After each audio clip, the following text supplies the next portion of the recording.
Hey folks, Prepper Princess. Can you see me and can you hear me? I need you can see me, you can hear me. Hey Elizabeth, can anybody hear me? Can you hear me? Can you see me?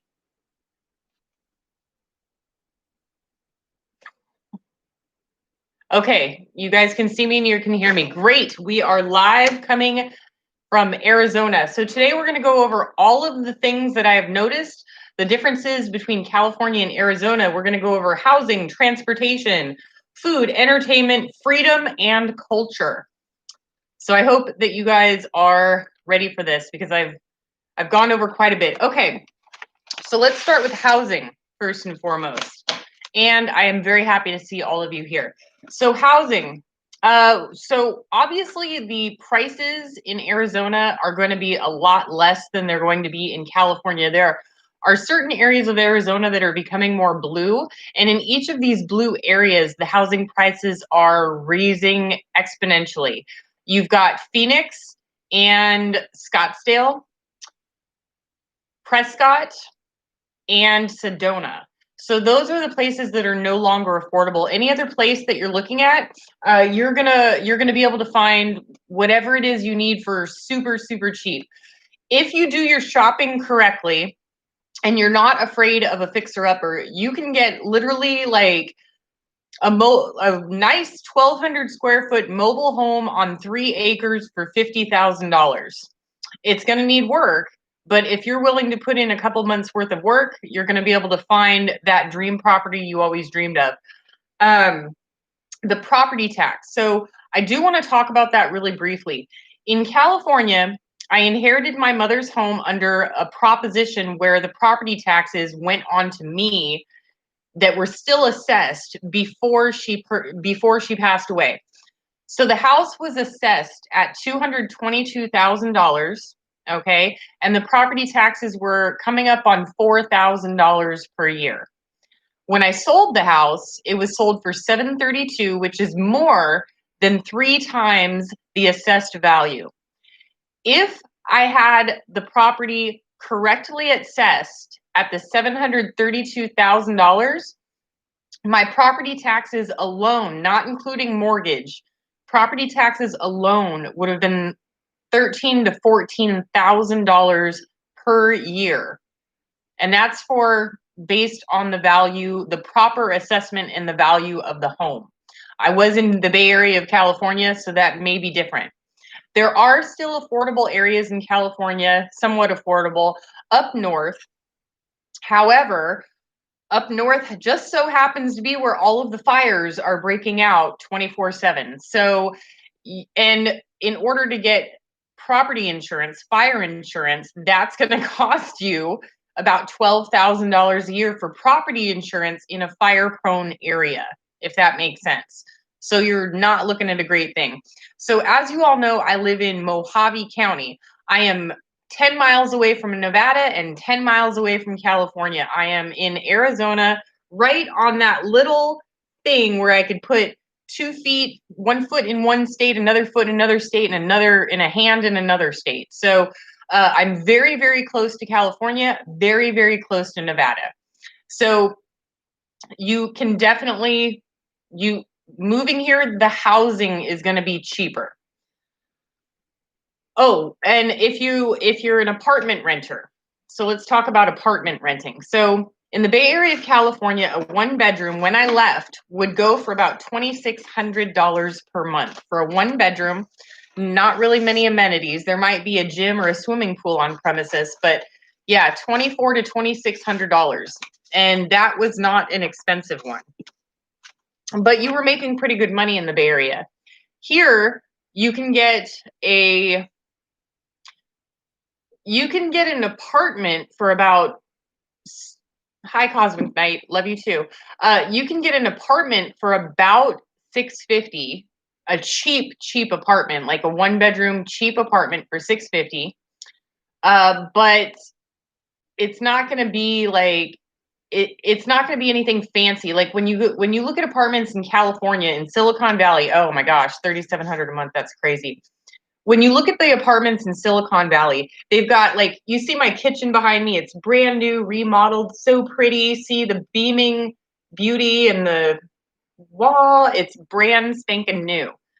Stuff here, you're going to get a kitchen that has cabinets circa 1982. So they're going to be worn down, they're going to be ugly. Everything will still be functional, but it's going to be a very ugly apartment. If you want a nice apartment, like super updated, super nice, super fancy, you're looking at about 1,200 to 1,300 a month. And that's for a 1 bed, 1 bath. If you want, that's luxury. I'm talking gym, swimming pool, covered parking, you name it. Then you want a really nice one, you're looking at about 12 to 1,300.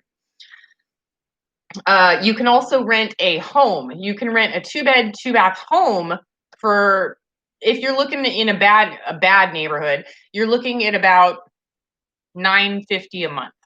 Okay. If you're looking in a really nice area, you're probably looking around the $1,500 mark, and that's for a house. That means you get a garage, you get a yard, you get a fenced-in yard, you get the works if you're going for that. Now, are there any more questions about housing? Okay, so Joshua, I would like to let everyone know that we're not talking about commies. We're not talking about moving to Texas and don't bring your blue crap with you. No, that's not what this channel's about, bro. So leave your political comments to yourself. There will be no racism and there will be no cursing. Todd is the master of moderators and he will kick you. He's going to boot you out. Okay. And when it comes to people moving out of state from California to places like Arizona and Texas, it's not only because California is becoming unaffordable, it's because we're sick of the blue stuff. We're sick of blue. So, and everyone who I've met here, for the most part, about 80% of the people that I've met here are blue transplants from California who got sick of the politics and they came over here because they're red and they feel as though they are being pushed back. They're being pushed. We'll talk about open carry at the end because I'm going to go over the other, but right now we're still in housing. Actually, I think we just finished with the housing. So yeah, and more about housing. So I want to talk about the neighborhoods. Here's something a little bit strange. A friend of mine lives here. Okay, so when you're in California, you think cookie cutter suburban, everybody's got a beautiful lawn with a nice tree and a 2-car garage. Things here are extremely different. So an average neighborhood is going to have a plethora of different houses. Right now, in the neighborhood that I live in, it's considered a bad neighborhood. Now it's old, it's an old neighborhood. It's very quiet. There's no police here. People aren't getting called for drugs and drinking and Rocky's asleep on the couch. But they're not getting called for crazy stuff. So I live in a bad neighborhood, but it's not bad. There's nothing bad about it. It's just run down. It's a little bit run down. And I think that a large reason for that, there's a lot of issues with the city. So, for instance, they paved, like, Arizona has no sidewalks. I mean, they're on the larger streets, but on residential neighborhoods, there's not really sidewalks in the older neighborhoods. So it just makes it look ugly, in my personal opinion. So there's no sidewalks and it drives me nuts. But the city, for some reason, has all of this money to create low-income neighborhoods, and I'll get to that in a second. The low-income neighborhoods look just like the suburban houses in California. 2-car garage, driveway, yard with 1 tree in it, and it goes on forever. Now, here's the thing that gets me, is that the low-income neighborhoods are actually nicer than the average neighborhoods because they pay. A friend of mine has a 3-bed, 2-bath, 1,200 square foot low-income housing. He pays $700 a month. You can't get a house in a bad neighborhood renting it for $700 a month. You're looking more around $900. So the low income is nicer than real low income. Like, you know what I mean? Like people who actually bought their house, but they're low income versus people who are renting that are low income and qualified for all these subsidies and things like that. Drives me nuts. But that's what you get around here. Oh, thank you, Holly. Yeah, I'm gonna go over utilities. Oh, I didn't even write that down. Good job, Holly. Okay, utilities. So here's here's the funny thing about utilities. Okay, no, it's not what you think, Holly.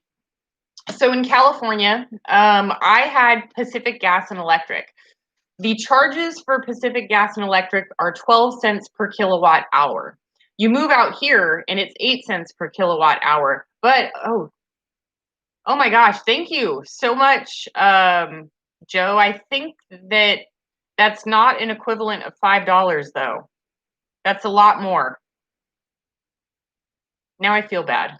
Okay, so utilities. So 12 cents versus 8 cents per kilowatt hour, and you think that's great. You're like, oh my gosh, it's like 25% less. It's not.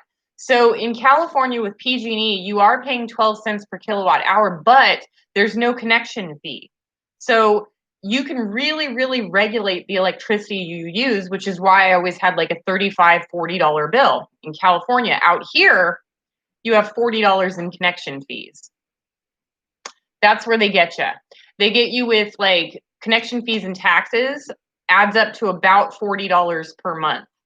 So the utility bill where people think, oh, it's so cheap out here, not for me, because I can't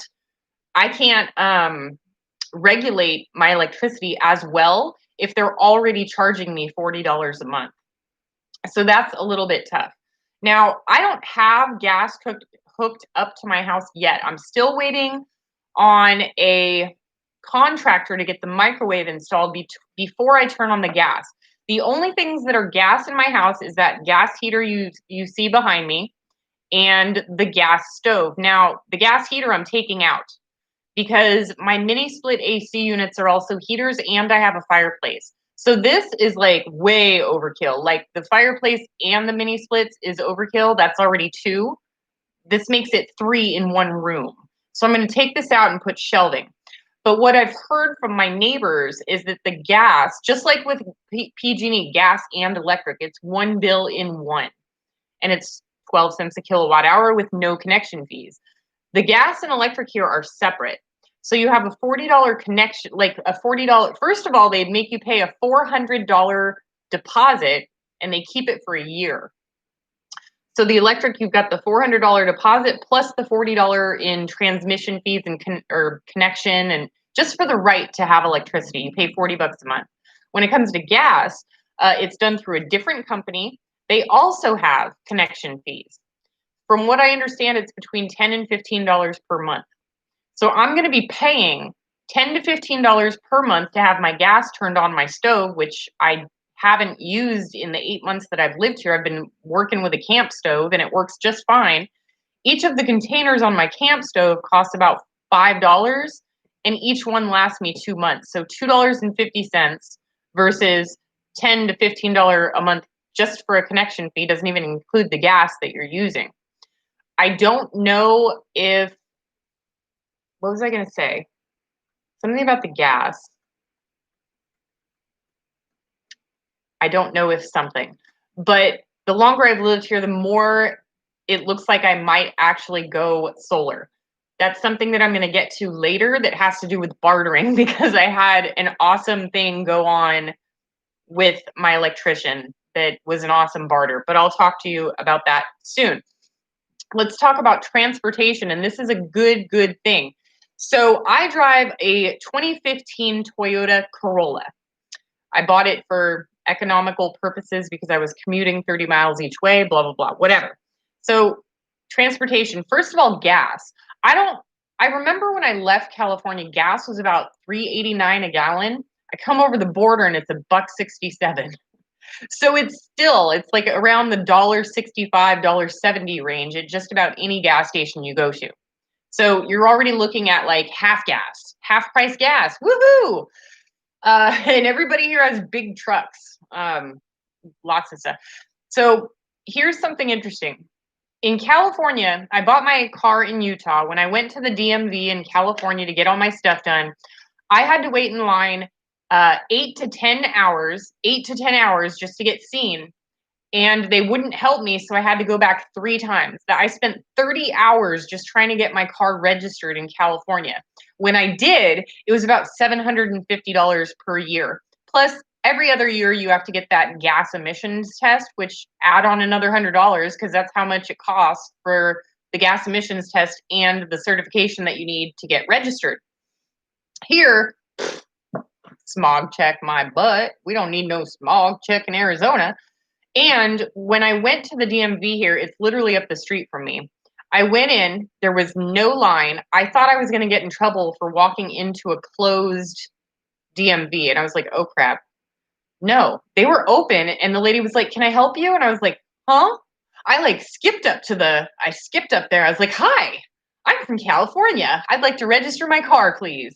And she was like, sure, we just need social security and birth certificate. And I was like, you betcha. Here you go. She took my picture, gave me my driver's license, and got taken care of my registration in 20 minutes. There was nobody else in the whole DMV. I was like, what is this magic? This magic DMV and registration. Oh my God. And they give you the option of registering your vehicle for 1, 2, or 5 years. I chose 2 years, and it also included getting my driver's license. It's about $300. So half the price for twice as long when it comes to registration. Also, in the state of Arizona, I don't know what it's like in other states like Nevada or anything like that. In the state of Arizona, if it drives, they will register it.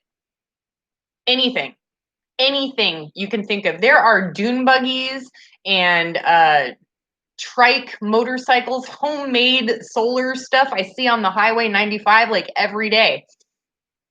There was I saw on Craigslist in Mojave County, coolest prepper bug out vehicle ever.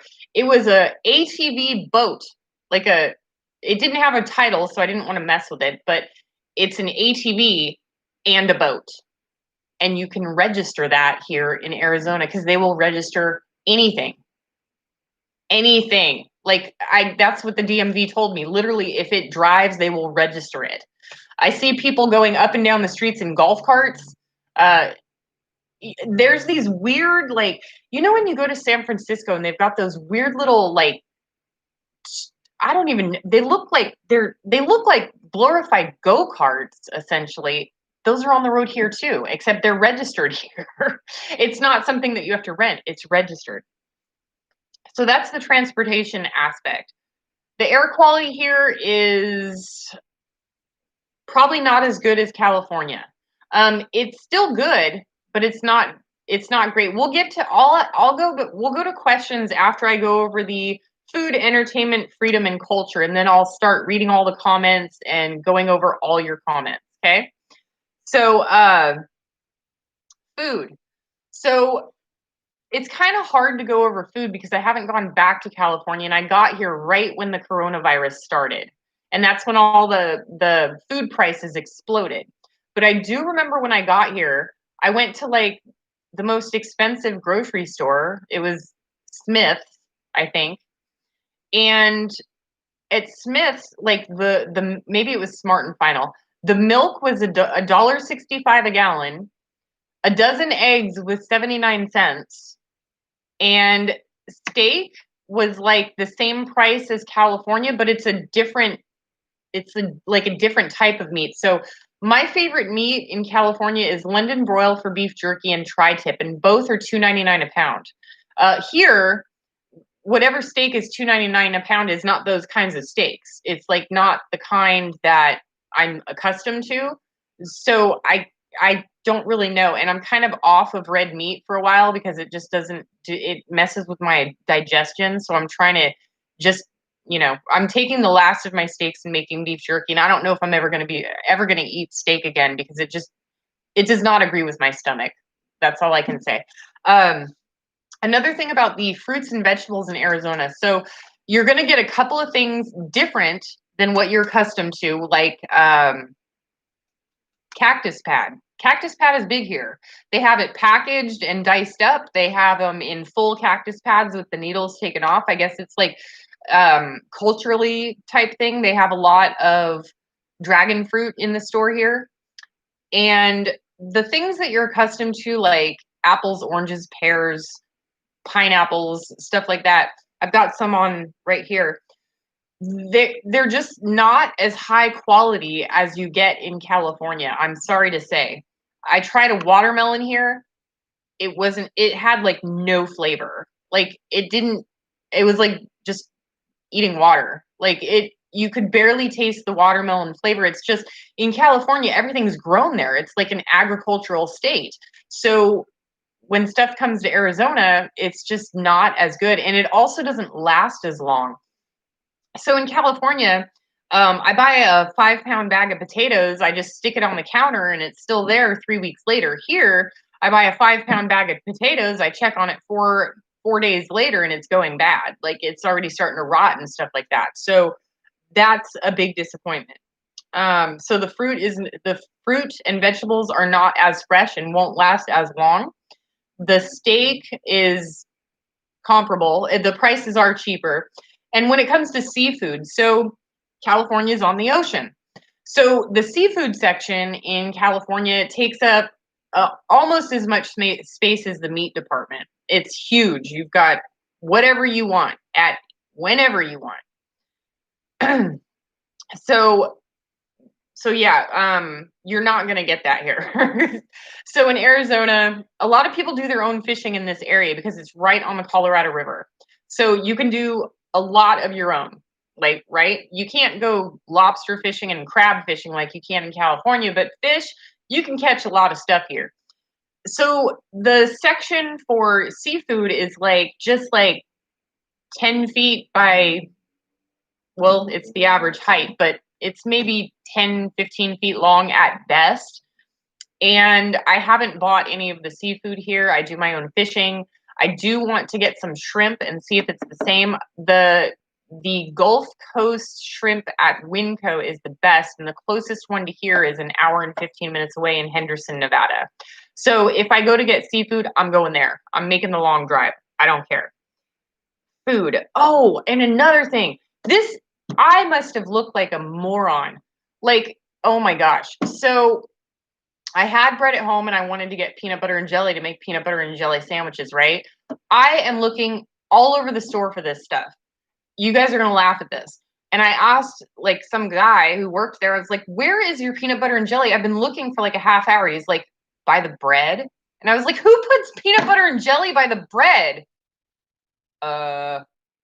Yeah, that was on me. In California, your PB&J is over here and your bread's over here, so you'll walk all over the store. Well, here they have a little bit more common sense, and they put the PB&J with the bread, which is mind blown on that one. Totally weird. But yeah, yeah, exactly. Life with Tyler. Did not expect that in a million years. It's almost like putting the beans right next to the tortillas, right? Yeah, in California, beans over here, tortillas over here. Here, they're all in the same aisle. So it's hilarious. Entertainment. So I do want to talk about entertainment. So entertainment in California depends on what you like. So there's beautiful, quaint, quirky, cute, chic downtown areas in California. You're not really going to get that here unless you go to those expensive places, Phoenix, Prescott, blah, blah, blah, blah, blah, Sedona, all that stuff. So if you're okay, let's start with that type of thing. So you get posh shops and beautiful downtown areas in California. They really are beautiful, wonderfully lit, cobblestone pathways, restaurants here, there, all over the place, fountains to stop and look at, beautiful fountains and grass areas for children to play. Yeah, like nothing in Arizona has a downtown area. We don't have one here. There's no, yeah, that's the light. I can turn it off if you need me to, but it's just, I like looking like an angel with the halo. That's my halo. So you're going to get all those beautiful cobblestone. You've got farmers markets, soap shops, like fancy soap shops and stuff like that. Yeah, you don't have that here. Here you have fast food and lots of it. Every fast food you can imagine. Like it's like Arizona's only eat fast food or something. It's crazy the amount of fast food that's here. It really is. And so you don't get those cute cobblestone, beautifully lit downtown areas here. You do have like mom and pop restaurants that, but it's not a beautifully decorated cobblestone thing. It's like you're eating inside or you're sitting on an iron table in 125-degree heat. So you're going to sit inside. Those are your choices. If I were to start a restaurant here, I would definitely go with the beautiful cobblestone, wonderful pillars and all that stuff. That would make a killing in an area like this. I'm telling you, people really like that ambiance. That's what it is, ambiance. They love it. Outdoor activities. So in California, Arizona has California beat, and I will explain why. So I'm from the Bay Area. Anything you want to go to that's outdoors, the John Muir Woods, Redwood Forest, Yosemite, Los Angeles Beach, San Francisco. Don't even get me started on San Francisco. I'm never going back there. But anyway, yeah, disgusting, gross, all that stuff. So it costs money, lots of money in California to do any of those things. And you're stuck in traffic. So in California, you want to go to Yosemite, it's 2 hours away, right? It's 120 miles, 2 hours from the Bay Area. Takes you 3.5 to 4 hours to get there because of traffic. And then when you do get there, you get to Yosemite and you have to pay, what is it? Like, I think it's up to like $40 or $50 for a park entrance, whether you stay for a day or you stay for 2 weeks. It's going to cost you $50. You get in there and then you pay the $50 for the entrance fee. You find a parking lot and they charge you $14 for parking. Does this sound familiar to any of my fellow Californians? Okay, so it's expensive to do anything. I remember in California, whenever I lived in Livermore and Lake Del Valle, I would want to take out my kayak or take Rocky for a walk. So California, entrance to Lake Del Valle, which is supposedly public. I think it's a $6 entry fee. It is $6 per kayak, $4 per dog.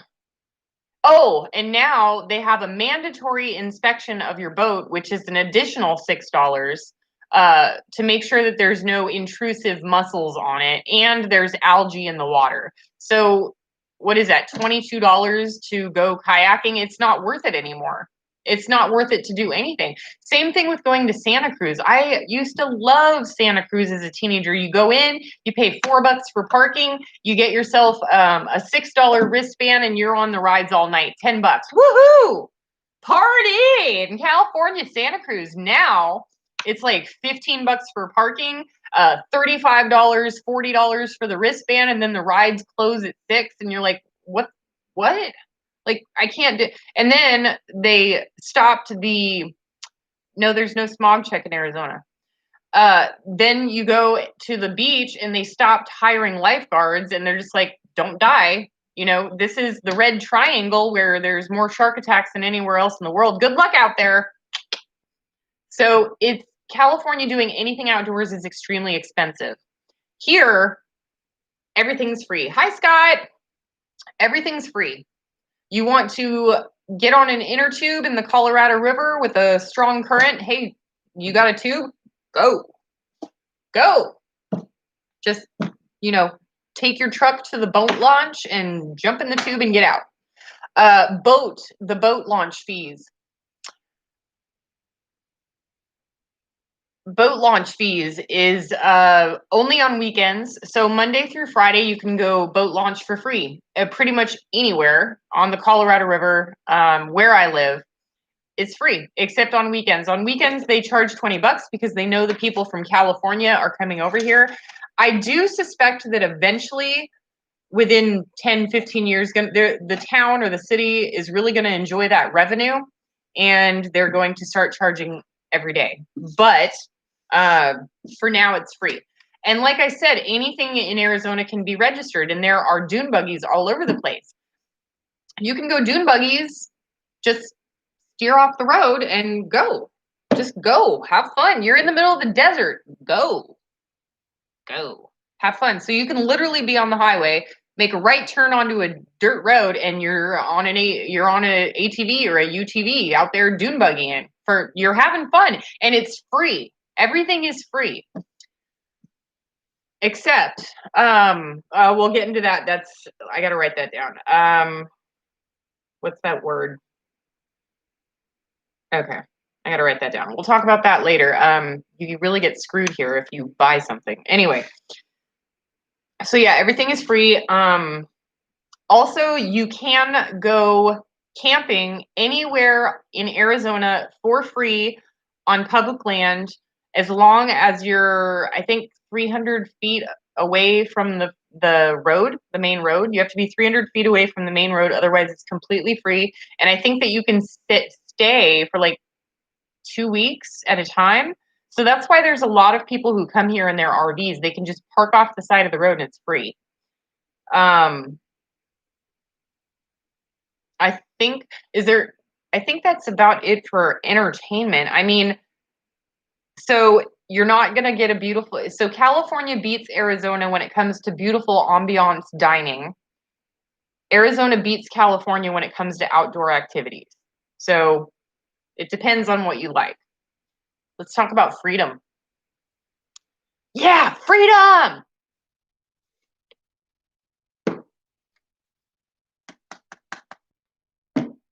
Hi, Mama of Six. Okay, freedom.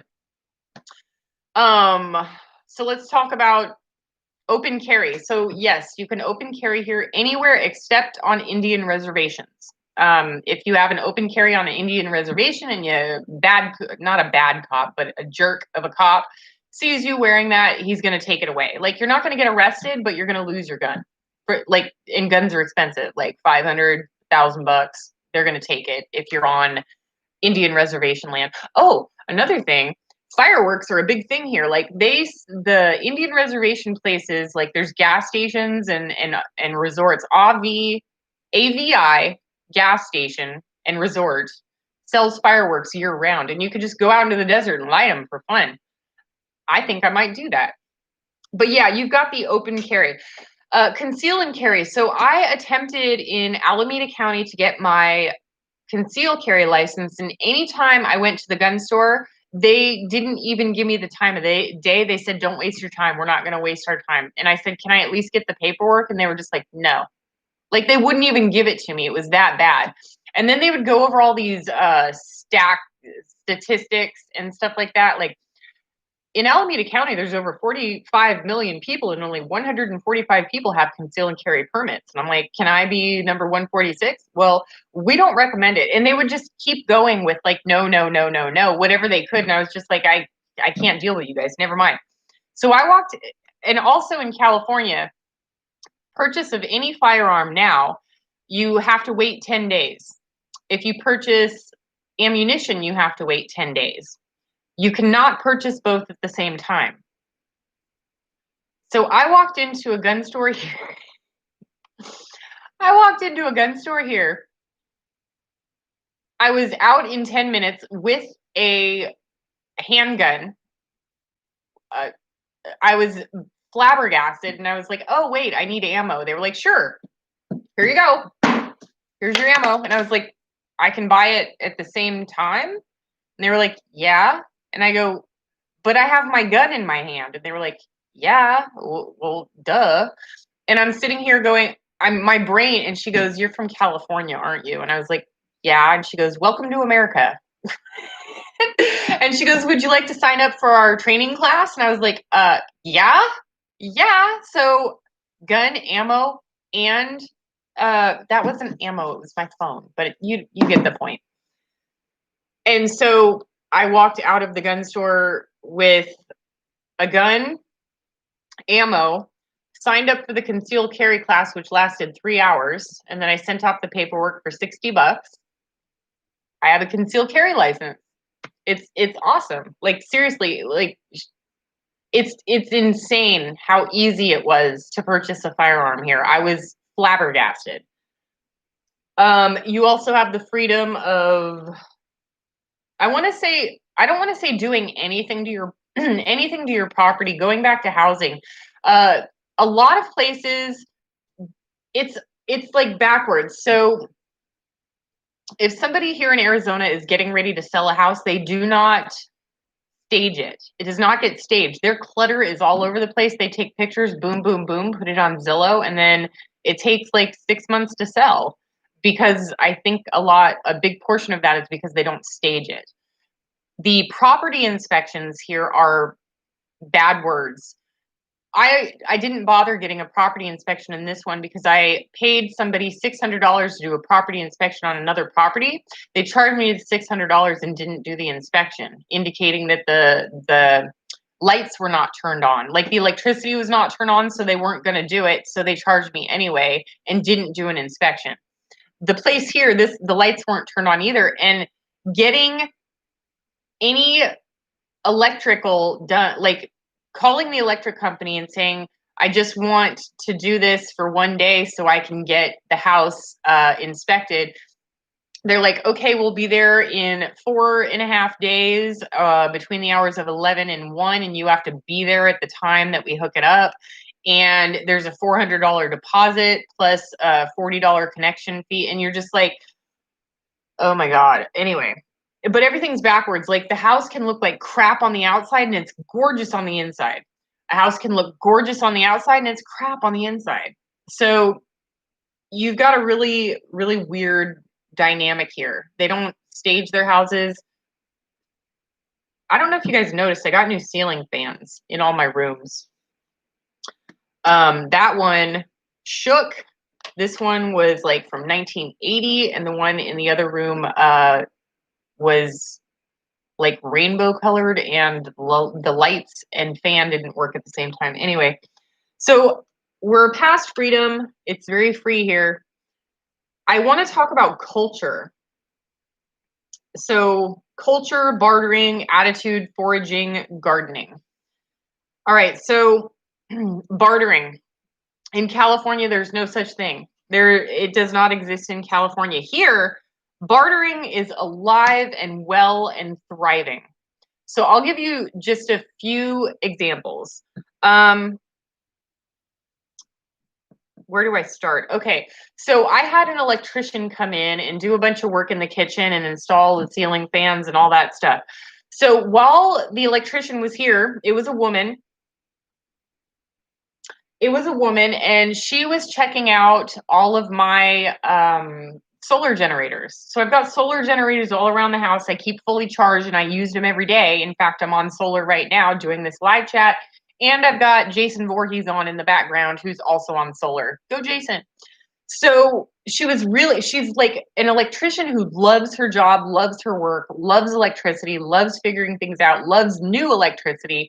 So she was looking at all of these generators around. It's like, how does this work? What do you use to charge it? How do you attach it to here? And I was like pretty much giving her like a presentation of my solar generators, all of them.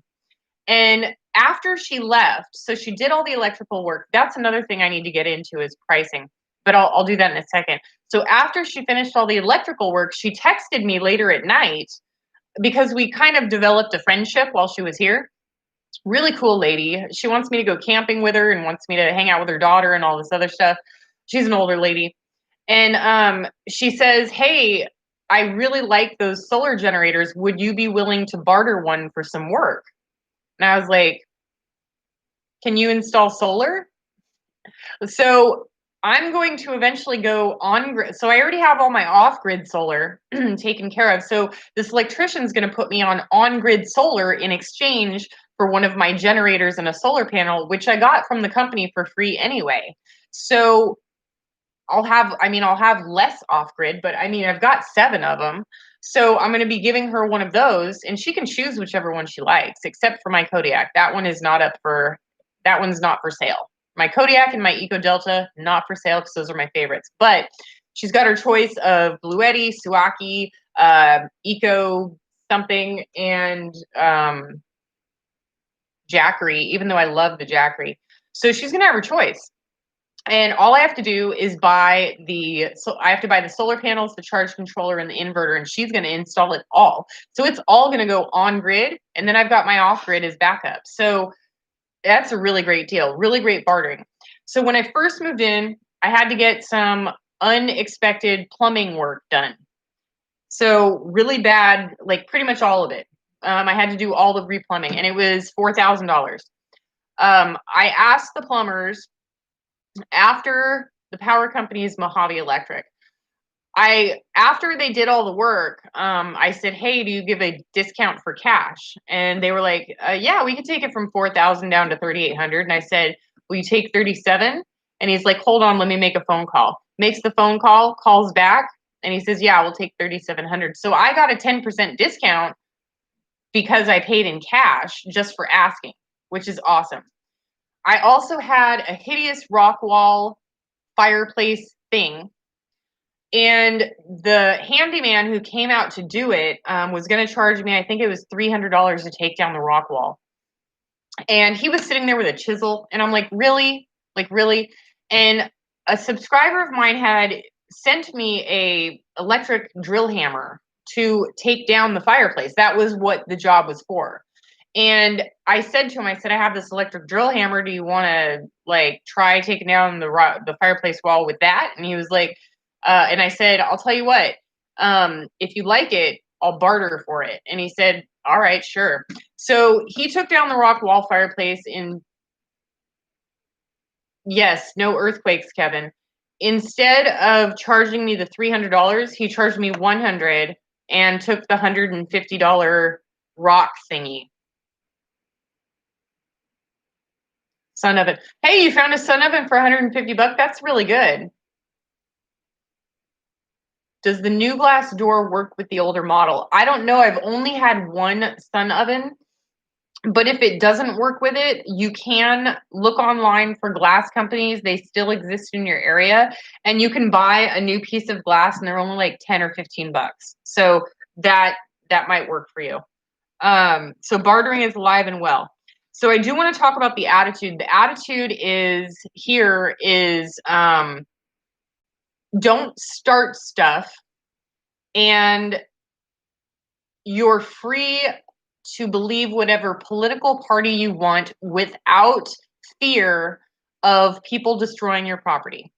So there are a plethora of Trump and Pence signs and Biden signs. They're everywhere. Everyone is extremely respectful of everyone else's opinion and everyone else's political beliefs. And they know that if they start some stuff, everyone here has guns. Everyone. My neighbor has an armory. It's actually puts my collection to shame. So don't start stuff here. Like in a really, really, really conservative area, you still have people who are with Biden, people who are with Trump. Sorry, Biden and people who are with Trump, and they still get together and talk, and they don't fight. You know, it's chill. It's very relaxed, very chill. People have a tendency here to spend more time outdoors than they do indoors. So maybe I don't know. Sun is an antidepressant. So a lot of people here are very happy. A lot of people here are also very old because they had their careers in California. They're moving out to Arizona for a cheaper, frugal life. So it's very just like, hey man, what's up? It's all good. It's okay, all right. I do want to talk about foraging a little bit. So somebody requested that I talk about this. So first of all, let me start that in California, you recycle cans and bottles and you can get California redemption value. So a bag, like a garbage bag full of cans is going to get you about $15, $20 worth of cash at a recycling center. There is no recycling here. So if cans and bottles are part of your foraging to make money, it's not going to happen here. It does not exist. In fact, when I first moved here, you get these 2 bins for garbage. And the garbage is like, they're 2 big bins. One was green waste and food scraps and garbage. The other was supposed to be recycling. They got rid of it. And they were just like, just put them both in the same thing. Like, so you still have the 2 garbages, but it's just garbage, like whatever you want. They don't separate them. They don't recycle them. Not a part of what's going to happen. So when it comes to food, I don't know what other people forage. In California, I had a couple of spots where I was able to get like everything: walnuts, almonds, apples, uh, grapes, figs, all that stuff. Here, for if it's not in somebody's yard, you're looking at cactus, and a lot of the cactus is edible. So a lot of people who don't know this, the fruit that grows on cactus, I call it fruit because that's exactly what it is. It grows on a cactus, but it's fruit. Tastes like watermelon and kiwi mixed together. That's what cactus fruit tastes like. Those are everywhere here. So you can get all the cactus fruit you want. You can make jams and jellies out of it. You can eat it straight. Some people even cook it, but I would not cook it. Cactus pads. So cactus pads supposedly taste like green bean. And you can get, again, cactus. So you are just like green beans and fruit. Cactus pad, cactus fruit. It works. There's also a lot of citrus here in date palms. The date palms are, unless you have a special tool, like to get to those dates, you're gonna have a really hard time getting them. But you can, I mean, if they're on public property, date palms, have at it. You know, tons of dates. You could probably go home with a barrel full of dates on one tree. So dates, cactus fruit, and green beans, which is cactus pad. A lot, and when it comes to gardening, foraging. So sorry, the foraging is a little bit different here. So on the Colorado River is where I do most of my foraging. So far, I have found sunglasses, sandals, lots of shirts, tons of hats. Why does everybody forget their hat? Always hat. I found unopened beer, which I don't drink beer, but I bring it home just in case somebody wants a beer. My neighbor John comes over sometimes, but he doesn't drink Coors Light, which is what my brother left. And I found a Tecate, so he's got a Tecate if he wants one. I do still find money quite often and on occasion. I have not found jewelry yet, anything like that. But yeah, anything at the Colorado River that you would imagine somebody would take to the river, I've found it. I've found stuff and left it too. Umbrellas, chairs, and it's just like I already have all that stuff. I don't need any more. Thank you. But yeah, clothing, sunglasses, sandals, that sort of thing. I'm looking forward to winter to see what else I can find. So it's a work in progress. We're just gonna have to keep working at it and see where I end up on foraging. Gardening. So gardening is very doable here, but very different than what you're gonna get in California. So California, for the majority of the part where I lived, had clay soil, but my mother had been working on it in the backyard for 20, 30 years, and it had gotten to be a really rich, dark, deep, beautiful black soil. And pretty much at my house, like you would take them out, and in a month you'd have food. Like it did not matter how you planted, what you planted, it would grow. It in California, it grew. Grapes, artichokes, cherries. Oh my God, my big cherries. I'm gonna miss them so much. Oh, they were so delicious. Apples, pears, peaches, oranges, lemons, like everything grew there. Here, you are looking at cactus and citrus. Those are your best bets. You can do vegetable gardening and stuff like that if you have shade cloth over it, which is not really a big deal. But you're looking for, like, right now I've got 2 pomegranates, 2 figs, strawberry guava, and Peruvian apple. Yes, that's what I've got. They're all doing amazingly well. We had a good month where it was over 125 degrees. The sun was just blaring hot. Couldn't go outside. It was just like, it took your breath away with the heat. Your eyeballs start drying out, and like you walk outside and you're just like, because your eyeballs are literally evaporating and you can't keep your eyeballs wet enough, and you're like blinking like crazy because it's so evaporative, drying, arid, just ah. But my pomegranates and my fig trees did amazingly well. They had no covering, no shade cloth, and they're growing. They're actually greener than anything I could have possibly imagined. So they're beautiful, wonderful. I will be, and I'm sorry, I also have an orange tree. The orange tree, I did use a shade cloth, and it's also doing amazingly well. I'm going to be expanding in the front yard, and I put up a fence on the side of my house as well as a raised bed garden. I just have to raise the funds in order to buy the dirt to make a potatoes and onions garden bed. I guess I've never had a garden bed where I had to have it raised, and it's 3 high, just for ease of access, and it's really cool over there. I have to buy the dirt, and then I'll put the plants in, and I'll eventually show you all that later. But it is absolutely possible to grow vegetables here. I've seen a lot of people who have greenhouses, like special greenhouses with like special covering that keeps the heat out. You know what I'm trying to say. And they have beautiful, beautiful gardens. The So the majority of people who move to Arizona are looking for an easy retired life. A lot of retirees live here. And most people they're like, I don't want to deal with grass. I don't want to deal with plants or trees. Just cover my front yard in gravel. And a lot of people do that. A ton of people do that, but they don't have to. Mine's going to be all trees on one side and then a driveway on the other. But I will be expanding my planting within the next month. I'm going to be planting at least two lemon trees.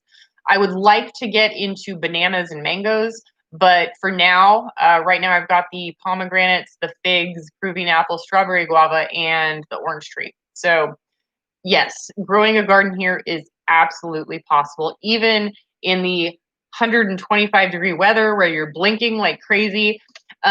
Also, yeah, I guess that's all for gardening. So I do want to talk about a couple of quirks, and I'm actually going way over time here.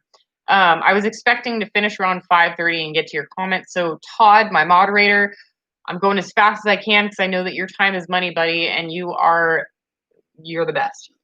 All right, so first of all, if you come here, you need chapstick, you need lotion, and you need baby oil. Lotion is not even going to stay on your skin long enough.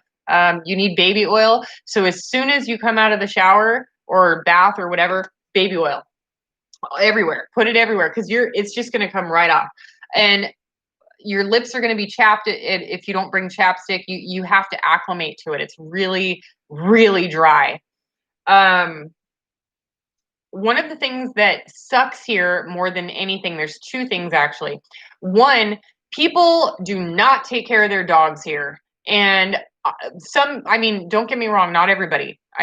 There's some people who are great and I'm sure wonderful. It breaks my heart to see dogs in 120-degree heat with no, like out in the yard, not allowed in the air conditioned house with no shade and no. That's just wrong. If you are moving to Arizona and you have a dog, you better make it an inside dog and deal with it because the people here, I cannot imagine having a dog outside in 120-degree heat. That really pisses me off. And I see it everywhere here, everywhere. Okay, that makes me very angry. Number two, so contractors, forget about it. If you are a contractor and you are a good one, please move here. I'll give you my number. Like seriously, the contractors here are awful. I've gone through 13 contractors. 13 contractors in my kitchen. I'll explain to you. In California, you call a kitchen company and they're just like, okay, we're gonna come on the 15th at 9 o'clock and we'll be done that day. Here, oh my God. Here, it's like, okay, one contractor to take out the cabinets, one contractor to do the flooring, one contractor to repair the drywall, one contractor to put in the upper cabinets, one contractor for the lower cabinets, another contractor for the refrigerator, another contractor for the countertops. You need a plumber to put in the sink. You need another contractor to repair the drywall. The list goes on, and I'm still waiting on a contractor to have my microwave installed that I already paid for. Like seriously, it's insane. And anytime a contractor, my electrician, the lady, I'm sorry. If you guys live here, her company has 3 letters. It's like J something electric. Go with her. I waited for 4.5 months for this lady, but at least she did the job. before she came here, which I had to schedule 4.5 months in advance, I went through 2 other electricians. And as soon as they walked in, they're just like, no, no, no, no, everything's a problem. Everything's a problem. Like, we can't do that. We can't do this. Nope, it's a problem. It's a problem. She came in and she's like, yeah, I got this. And she did it. And she did it all in a day. So, yeah, tell him to call me. Yeah.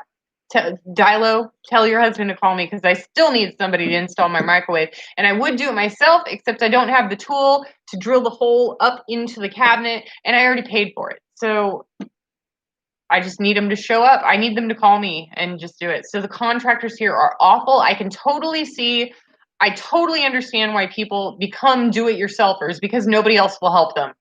Nobody else will help them. So I'm like, I'm doing things that I would have never done in California. I'm just like, no way. I'm not touching that. I don't know how it works. I don't know.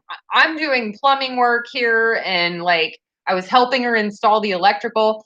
It's crazy. And I'm getting ready to do my own fireplace, like the brick and mortar on my own fireplace. I got to go out and buy the tools because I've called 4 different mason people and nobody even returns my calls. Like, no, we're just so busy that we can't come and do a job that'll take 2 hours. Like, we're way too busy, and it's a problem. Everything's a problem. Your fireplace is a problem. Like, it's not a problem. Just do it. So if you're a contractor and you are like a do it, like I'm going to do this at this time, and you actually do it, please, oh my God, come to Arizona. Please come here. We need you. All right. So I think I have gone over pretty much everything that I've written down in my notepad. So we have some time. I'm ready for your questions. So if you have questions about Arizona to California, don't go all crazy on the question. Oh, employment. I didn't go over employment. So yeah. Funny thing here is that in Arizona, the crappy jobs and the good jobs pay the same amount of money, which is anywhere between 12 and 15 an hour. In California, obviously you can't make it. I don't know if I've never had rent, so I don't know if that is a livable wage here. I honestly don't think that it is. If you're making 12 bucks an hour and your apartment is 600, that's going to take up at least half of your paycheck. And another thing is people take advantage, sorry, not people, companies take advantage of you here like crazy. So I got a job over the river in Nevada, which was a huge mistake. I only lasted 2 days. So the state of Arizona has a minimum wage of $12 an hour. Nevada is still at $7.25 an hour. Well, I made the mistake of getting a job over in Nevada. I said, I will not take less than $12 an hour. They said, no problem. On my second day of work, they said, we're cutting your pay down to $10 an hour. I was like, but I live in Arizona where it's 12. And they were like, well, it doesn't matter. And I was like, well, why are you doing it? Like, why? And they're like, we're doing it to everyone. And I'm like, you're cutting everyone's pay to $10 an hour. Are you crazy? I quit. That's as simple as it is. We agreed 2 days ago on $12 an hour, and now you're taking me down to 10. I'm out. Peace. But here, yeah, if you get an office job or you work at Home Depot or Panda Express or Walmart, doesn't matter. It's going to be 12 bucks an hour. And people are like, there's no good jobs here. It doesn't matter. Like it doesn't even matter if it's a good job. You're going to get paid the same as you would a regular retail worker. Oh, and I also forgot to talk about what's that? Huh?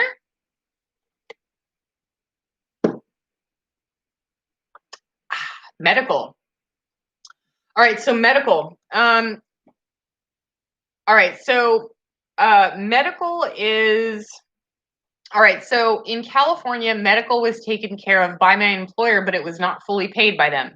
So for every paycheck in California we got paid biweekly, and they took out about $100 biweekly for medical. So that adds up to $200 a month. But the company was paying $400. So I was paying 2, the company was paying 4. So my medical in California was $600. That was with Kaiser. Here, so it was $200 out of pocket in California. Here, I have Colonial Health, and I pay fully out of pocket $200 a month. So it's the same for me. I mean, it's the same for me. But yeah. And that's all I got for you. It's the same. All right. So, which areas in Arizona are conservative? I want out of Michigan. Um, all of Arizona is conservative except for the expensive places. So Phoenix, Sedona, Flagstaff, uh, Scottsdale. I'm sure there's more, but if you move to a smaller town, you're going to be all red. It's going to be all red.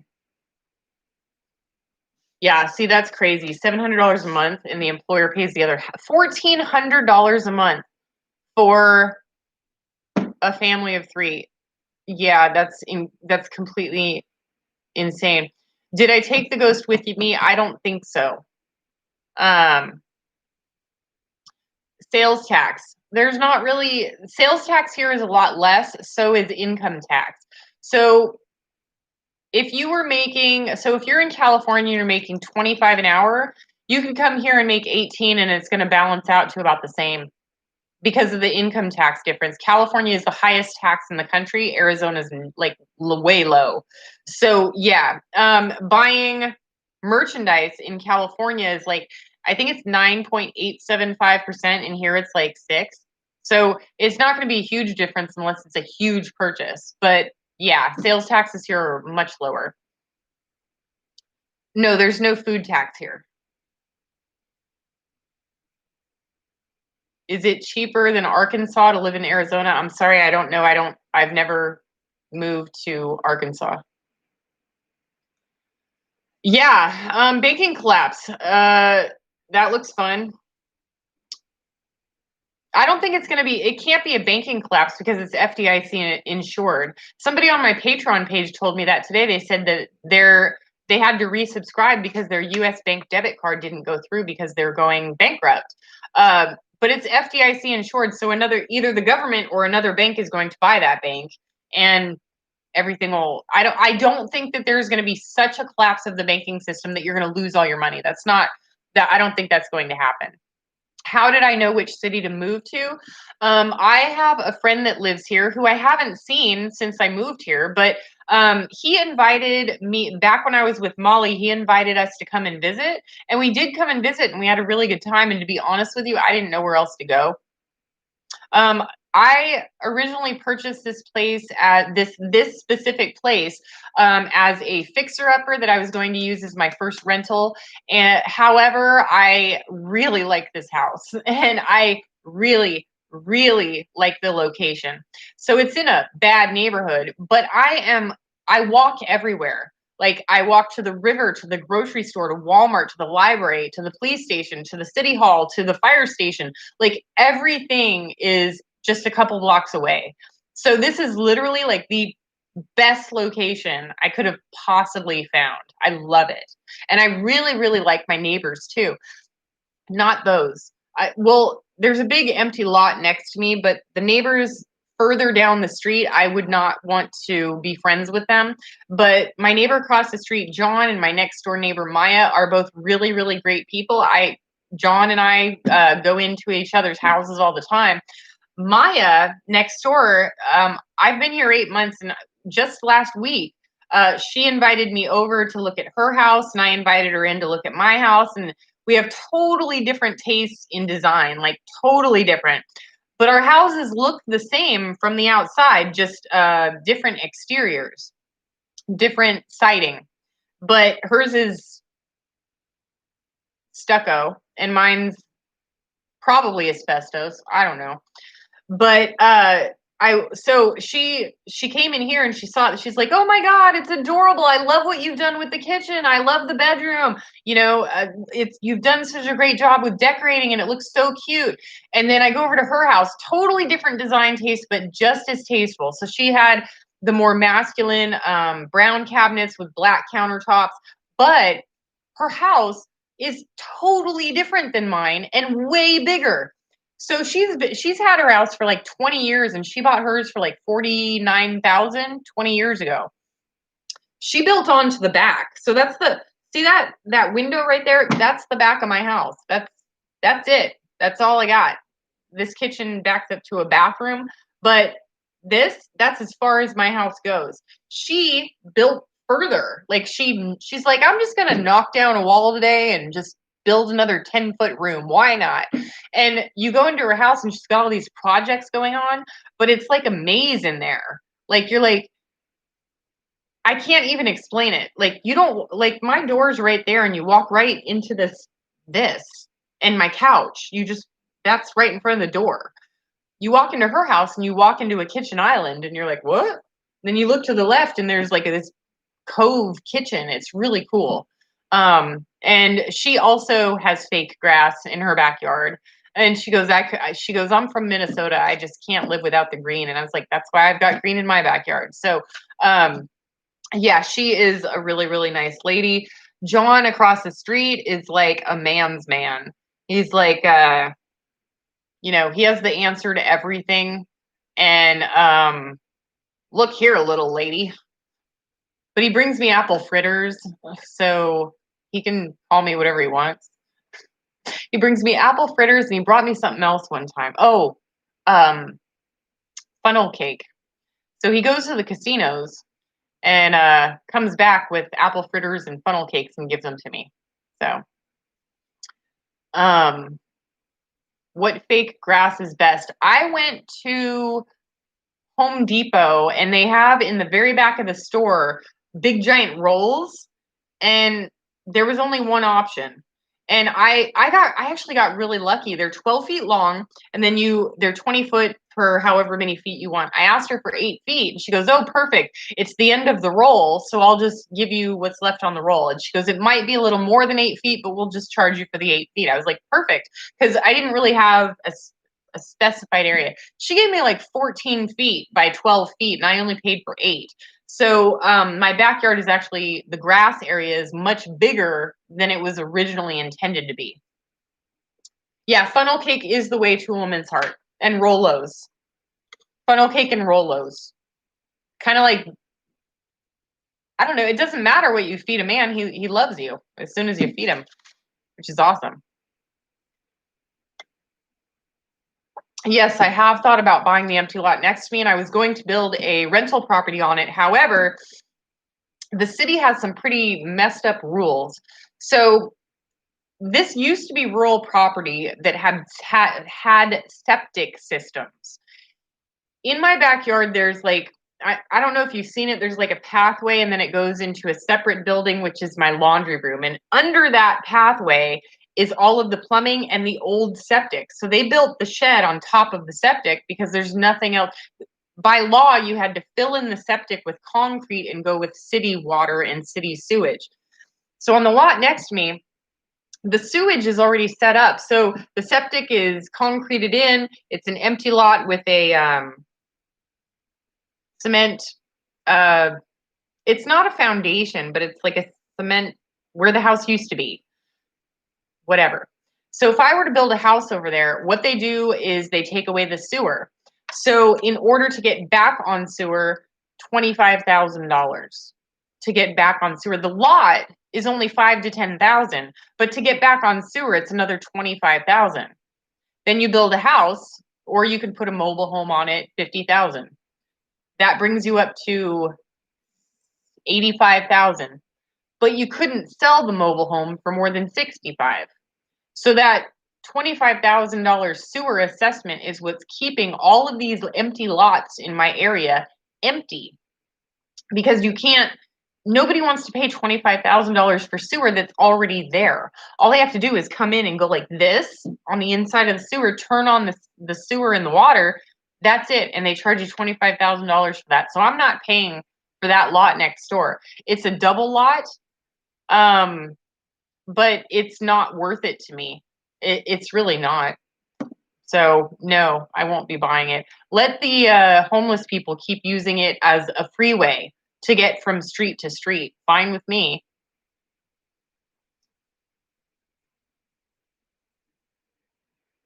Yeah, I do think that next year is going to be the year to buy a home.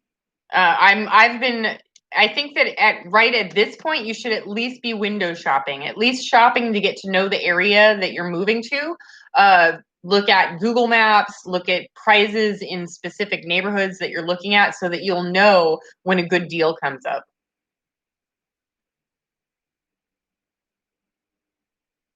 Yay, Baker Farm. Yeah, sell that. Sell that shit. Get that half a mil. Go for it, girl. No, it doesn't matter if you can do septic. It's a law. Like, it's not hiring a plumber to come out and turn on the septic. It's like the law. It's the sewage assessment, and they won't. It won't be a legal dwelling until you have the septic turned on by the city, which costs 25,000. Right. So I'm also doing window shopping for housing, not just in the state of Arizona, but I'm also looking all over the country. Texas, Tennessee. Uh, I'm looking essentially everywhere. No, I don't shop at Trader Joe's, Sunset. So I'm looking everywhere for houses so that I know what a good buy. Yes, there are tons of RV parks here. Yes, absolutely. Yes, you should always sell high and buy low. Don't be afraid of septic, CB. If that's because it's in the city, rural property is different than city property. I'm not considered rural anymore. I'm considered city. So if you're on rural, you can have septic, and they don't charge you for that $25,000, which is stupid. Yes, she's my president. Again, if you live rural, you can do that. You can't do that in the city. Oh, that's right, half dollar. Yeah, Texas property taxes. That is actually why I did not go to Texas. I totally forgot. Thank you for that. Property taxes in Texas. That's why the houses are so cheap there, because the property taxes will kill you. Hi, Outlaw Annie. Good to see you from Alabama. I have heard that RV park rents have skyrocketed, and I think they're going to get a lot worse with people, getting kicked out of their houses. The moratorium has finished. Uh, Rental properties are going to go sky high to the point where most people can't afford them, so they're moving into RVs and vans and sprinters and tiny houses, stuff like that. The RV parks are going to get worse. It's probably best. I mean, there's a lot of places in Nevada, Arizona, and the Utah even, where you can get a plot of land for $5,000. You might as well just get that plot of land, park your RV on it for 2 weeks, and then go into town and empty your septic, and then go back, and then you start your whole 2 weeks over. I mean, it's absolutely ridiculous to pay RV lot rent unless you want the utilities that come with it. Thank you, Christmas. Merry Christmas. Merry Christmas to you too. Merry Christmas. Yes, at an RV park, you do get unlimited septic and electric, which is awesome. But if you have solar, you can work around that. But then the septic is kind of, yeah, it's up to you. Do you want to pay $700 a month RV lot rent for electric and septic when you can get electric for free with solar, and then take your septic system in once a week, once every couple of weeks, and empty it? It's up to you. Right. So there are a lot laws are different everywhere when it comes to putting RVs on land. Rocky's right here. When it comes to putting RVs on land, the majority of the time, what you can do, you're only allowed to park your RV on your own property for 2 weeks, and then you have to move it. But if you're emptying your septic every 2 weeks, you have to drive to town to empty your septic. So, oh, sorry, mister. So there you go, right there. You moved it. You're back for another 2 weeks. Yeah, Tennessee is a lot of cloudy stuff. I know that. Did you know ahead of time before you moved that your neighborhood was a bad neighborhood? I know you mentioned earlier that your neighborhood was not a good neighborhood. Yeah, I mean, I knew it wasn't pretty. I knew it's ugly. It's not a bad neighborhood. There's no drugs, no crime, nothing like that. It's just ugly. It's an ugly neighborhood with ugly houses. Um, you have down the street, you've got this one guy who's probably got a 3,000 square foot, 2-story house, beautiful cement driveway, and then right next to him is like a dilapidated mobile home trailer. Not even a mobile home. It's like a dilapidated trailer right next to this house that would go for $2 million in California. Utah is corrupt. You never saw any land cheap. It's all hoarded by millionaires. You, truth seeker, you have to look in the furthest south area of Utah you can.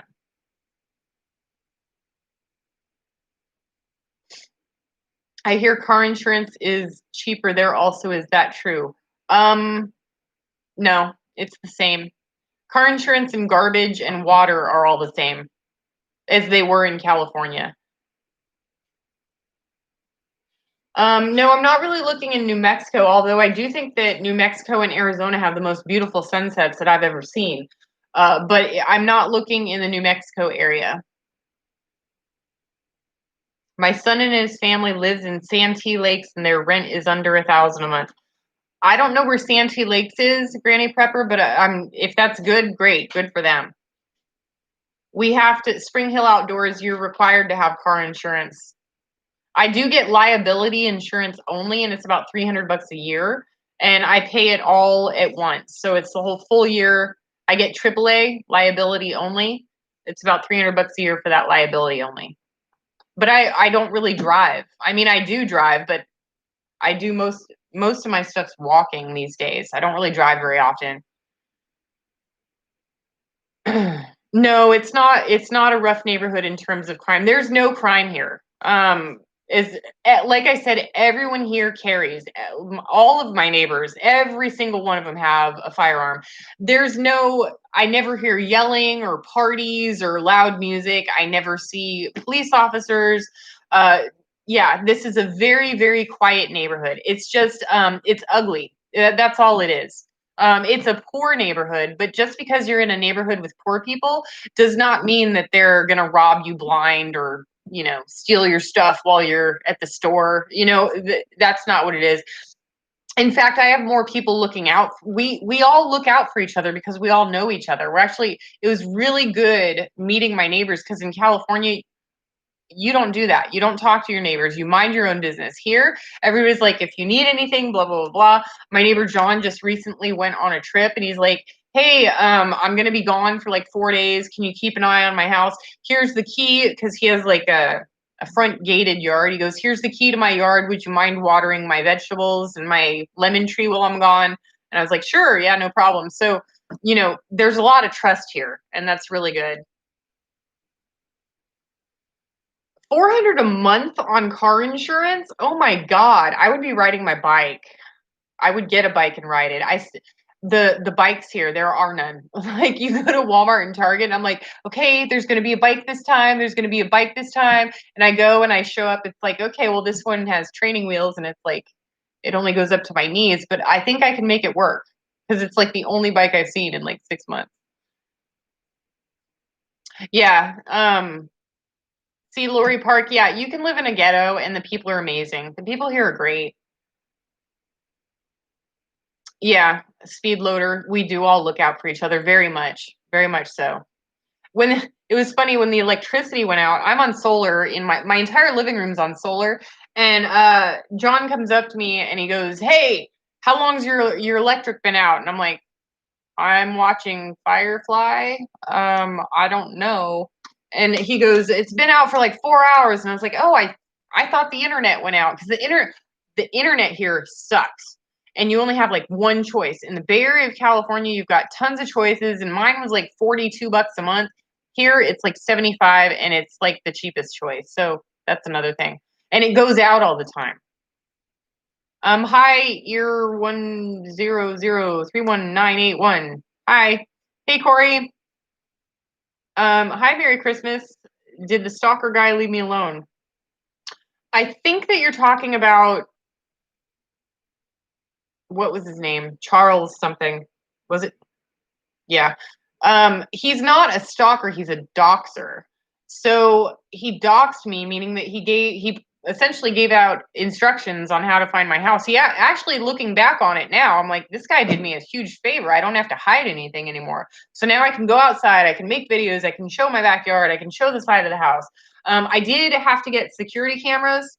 Not really a big deal, but they have, I have a full 180, 360, whatever. I have a full view around my whole house, so not a big deal.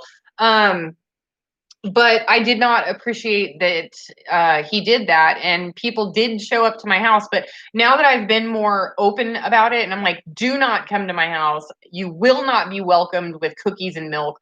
Do not show up. Nobody's shown up since. So, and I don't know if that guy left me alone. He has a crazy blog, and he might have written more stuff about me. He might not have. I don't know. I haven't gone back there. He doxed me. I threatened him. I called the police. I did a million different things and nobody would help me. And I was just like, all right, okay, you doxed me. I'm doxing you back. That's the end. You know, you punch me, I punch you back. I don't have to get back at him worse than he got me. So I just call it even and let it go. So I don't know if I don't know if he left me alone, to be honest with you. Buy a bike off Craigslist. You know, I don't trust Craigslist. The people here, I know. I don't trust the people here to buy anything. That's another thing, Craigslist and thrift stores. So thrift stores in California, when I left, Super Savers in Dublin, California was the cheapest thrift store there was. Uh, $14 for pants, $10 for shoes, and their shirts had gotten up to $6. That was the cheapest thrift store in my surrounding area in the Bay Area. Here, thrift stores, shoot, pants 2 for $5, shirts 50 cents, kind of awesome. Oh, thank you, IR Texas 20. Uh, yeah, shirts, like everything at the thrift store is like dirt cheap here, but Facebook Marketplace and Craigslist, oh my God, people are asking more. Like they're expecting to get more than what they paid for something. Like, I was looking up bicycles, trying to buy a bicycle. One said $150, whatever, and I thought it looked pretty cool. So I did a Google search of that bike, and they're $140 brand new. So she was asking $10 more for a used bike than what they are new. And the same goes for pretty much anything that you're looking at on Craigslist. They're asking more than what it's worth. Like I wanted to get an elliptical or a treadmill, either one, because in the summertime you just can't go outside, and the gyms were closed, and so I was like getting lethargic, and like the fat cells were growing, and you know it was getting all bad. So I wanted to get one of those things. I started looking on Craigslist, and everything that they have in Mojave County, they're asking more than what it's worth. Like I'm looking for a treadmill, or I'm looking to sell my treadmill for $300, and then you go look it up, it's like $200 at Walmart. You're like, why? Why? No, I'm not going to do that. So yeah, they try and screw you. I'm going to be selling this thing. They go for 650 new. I'm going to ask for $300 for it. Otherwise, I just throw it away. I have no use for it. I'm going to build a shelving unit there. How's my social life here versus California? What social life? We're in the middle. There's been a lockdown for months. I did find, I did have, oh, that is something funny. So when I went to my firearms training class, this is going to sound so ridiculous, right? Like I've talked to my neighbors in the area and, you know, the cashier at the store or whatever, but I don't have an opportunity to make any friends because everything else is closed or was closed. It just recently opened back up. But I went to my firearms training, and it was with a couple, two other people, and then the instructor. So it was just three of us. And I went to meet them, and I mistakenly put out my hand to shake their hand because I forgot. Nobody was wearing masks. We were acting like normal, like no virus ever happened. It was normal. I would go out to shake my hand, and and then he shook my hand, and I was like, oh my God, he touched me. Like it's the weirdest thing. And then I shook his girlfriend or his wife's hand, and I was like, oh my God, I haven't been touched in 8 months. That's awesome. Like the feeling, just touching someone, just shaking hands. You're just like, oh my God, I miss that so much. Um, my friend who lives here has been a total douchebag. I'll say it, Chris, if you're watching, you're a douchebag. He totally has not, like, he's always just so busy, but he's unemployed. But he's just so busy. He can't, oh, I've just been so busy with, you know, sleeping that I can't come over for a barbecue or, you know, whatever. You know, you think that's thank you so much, Sustainable Homestead. I appreciate it. Never, ever, ever move to a place because your friends are there. Ever. I've done that before and I did it again. I don't regret it because I love where I live, and I probably would have ended up in this area anyway, but it was not cool of him to say, "Yeah, we'll hang out, we'll do tons of stuff, we'll show you around, we'll take you to all the sites, blah blah blah," him and his wife. And then I show up here and he's just like, "I'm so busy." Like, you don't even have a job, dude. You're not busy. So your friends are not always your friends, or you don't always mean as much to them as they mean to you. So don't think that it goes two ways, and never ever move to a place just because your friend wants you to. When I did it before in my youth, in my young 20s, I moved into an apartment complex because my friend lived there. He was gone in 2 months. He left. Yeah, he's like, "I don't want to be here anymore." I'm like, "Why'd you make me move here then?" Whatever. Really, Maria? I should be sympathetic to my friend who has dodged me every 2 seconds. I stayed at his house for 3 days when I first came out here. He does not have, I don't think he has anxiety towards me. All right, guys, so we're going to wrap it up in 5 minutes. So, CB, I don't understand what that means.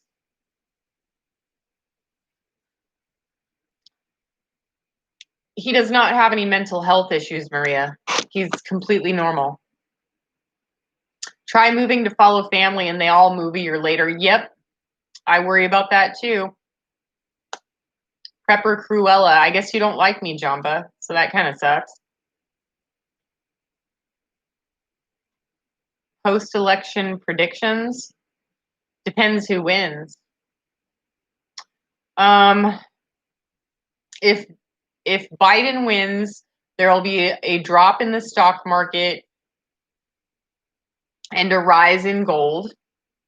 If Trump wins, there'll be chaos in the streets. Those are my predictions.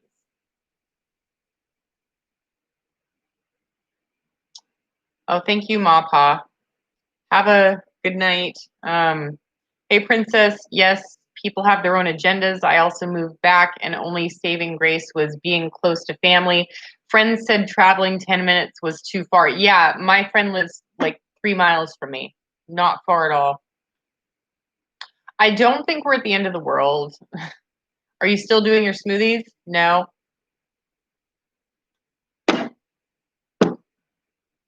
Microgreens and sprouts won't work here. They'll just burn up. It's too dry. The air is too dry. Don't move to Central Florida. Everyone wants to stay. All I saw was Disney. You miss coffee with Kate? Sherry, she's here. She's under, hold on. Let me look her up. And she even put one up yesterday about the Coffee with Kate archive. She is now called Life at Home Taoist Style. You can even go in to YouTube and type in the search engine Coffee with Kate and her channel comes up. And yes, we are very good friends. And yes, I just talked to her day before yesterday. And she was able to find a lot of her old videos. And one of my favorites, The Frugal Life Living on $27,000 a Year, Coffee with Kate archive. She just uploaded that today. And it's 40 minutes long. And I've been watching, I think I watched it 4 times. And I'm going to watch it again before I go to bed. Yeah, Life at Home. Did she take off the Taoist style, Rachel? Yeah, so she changed her name to Life at Home Taoist Style. Yeah, she's a very good friend of mine. Great lady. She's exactly the same off camera as she is on, which is great. Do the Mormons stay in Utah? There's no Mormons here that I know of. My aunt moved to Arizona. She has the orange tree. Hi, Indiana Mom. Thanks. I think I'm going to start doing the live chats once a month.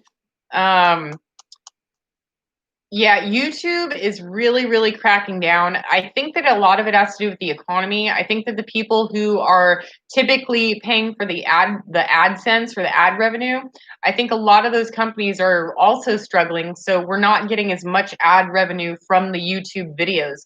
Normally, normally this time of year I'd be making another $500 per month, but it's really taken a downslide. You know, I wrote an article on my Patreon. On Patreon, I not only do videos, but I also write articles, or I write things. And I just recently wrote a small article on my Patreon page. Thank you, Carolina.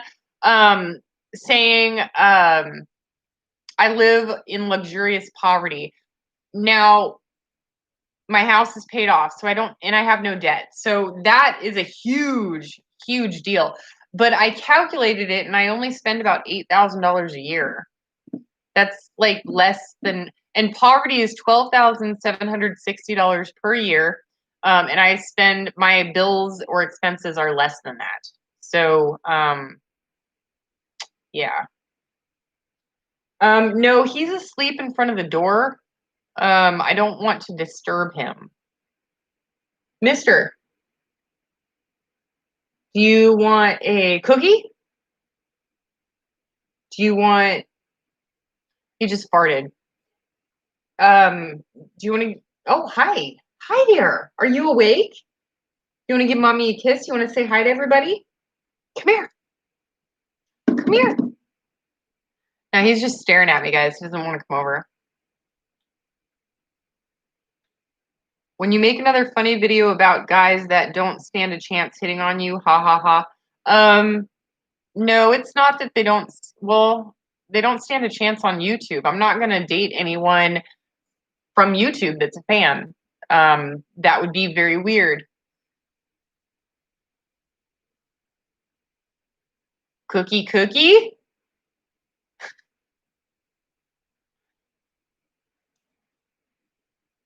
Oh, you, here. I got to move a lot of stuff around. There's Rocky. Here's your cameo.